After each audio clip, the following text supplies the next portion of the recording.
This is TWiT. Google, by the way, is going to turn on two-factor authentication for everybody automatically. I have mixed feelings about this. I tell everybody turn on two-factor. You absolutely need it.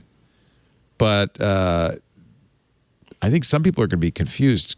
Thursday, the company announced it will prompt pretty much all users to turn on two-factor. If you're already enrolled, it'll ask you to confirm you are who you say you are. And soon, Google plans to automatically have all users turn on two-factor automatically. It's a good thing, right? It's a security issue.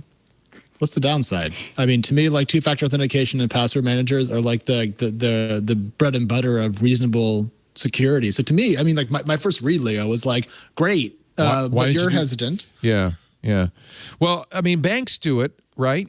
Most financial institutions will text you. It's not the best way, but at least, you know, it is a second factor of authentication. You know, when you sign up for a Google account, they usually ask for a secondary email and a phone number. And if those things have changed and you are automatically opting people into two-factor authentication, you could potentially put people in a situation where their second factor is a device they no longer have access to. And so that would be the only thing that would concern me, is that if you're opting people into it, you need to make sure that whatever information they've already given you that could be for that second factor is still something they have access to. Because like I got my Gmail account in like 2004 or whatever year it started, right? And my phone number, ironically, is still the same, but most people would not still have the same cell phone number that they had in 2004. And so if you had a situation like that, my fear is that when you opt people into these things, I think it's a good thing. I would be more in favor if every new account auto opted in. I think with existing accounts, you need to be really careful that people still have access to those things. Otherwise, you know, you get people lose access to their accounts. And as we all have read many horror stories, if you can't get access to a Google account, you're basically SOL because you can't reach somebody at Google, you know, for customer service to give you access. This is very Google-y. That would be my only concern. They seem to enforce, I mean, it's because of them that we don't have extended certificates that last more than a year. It's because of them that HTTPS is ubiquitous, because they said, well, you're not going to be ranked as well if you don't do it. Mm-hmm. They have been very quick to kind of strong-arm people into doing what we might agree is the right thing, but it grates a little bit that they're just kind of doing it, you know? Apple's done this, though, quite a lot. Yeah. You know, they talk about removing things. They dropped the headphone jack. They're going wireless. They're willing to just make product movements, I think, that we then later on kind of cheer on. And so I'm just going to go ahead and say, if Google hasn't thought through the obvious issues that we've just raised with this two-factor authentication push, shame on them. But as a general push, I'm in favor of it. It's definitely the right thing to do. Totally. I agree with Christina. There's going to be problems.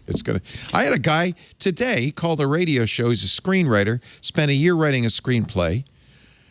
It's somewhat his fault. His backup was to email it to himself on his Gmail account, right? So he lost the original.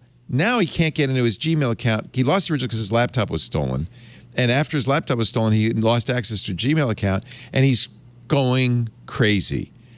I can't get Google to reinstate my account. I have no copy of this screenplay. What do I do? And there isn't an answer. If you don't register that phone number or that secondary email address, you can lose a Google account, and it's hard to prove that it's your account. I'm kind of amazed we still let Google provide no customer service to a service that is so core to everyone's digital life. Yeah, that's what he said. Who can I call? And I said, no one. Yeah. It's a free service. No one will answer. He said, yeah, I always get his bots. I said, yeah. I once had a caller said, I went down to the Google offices in Santa Monica, and I knocked on the door, but they looked at me, but they wouldn't open it. So here's a small pro tip. So at the old TechCrunch office in San Francisco, right by Caltrain, people would occasionally just show up and try to get our attention that way. It's creepy. Yep. Don't do it. It's creepy. Don't do it. Yeah. Don't do that. At the same time, though, not to absolve Google for having customer service so poor that it's actually kind of a joke / meme at this point in time. Yeah. But yeah, if you don't have two-factor up on your main accounts, do it. And if you're not using a password manager, get on that, because if you don't do those two things, you're Absolutely. just not taking your own security seriously. And when you call Leo's show, he will gently mock you in front of lots of people. I didn't mock him, So, but I have to admit, I kind of thought maybe that this was a plot point in the screenplay, and he was just checking to make sure he'd written it up right. That honestly, it felt odd. You know, sometimes it wasn't quite right.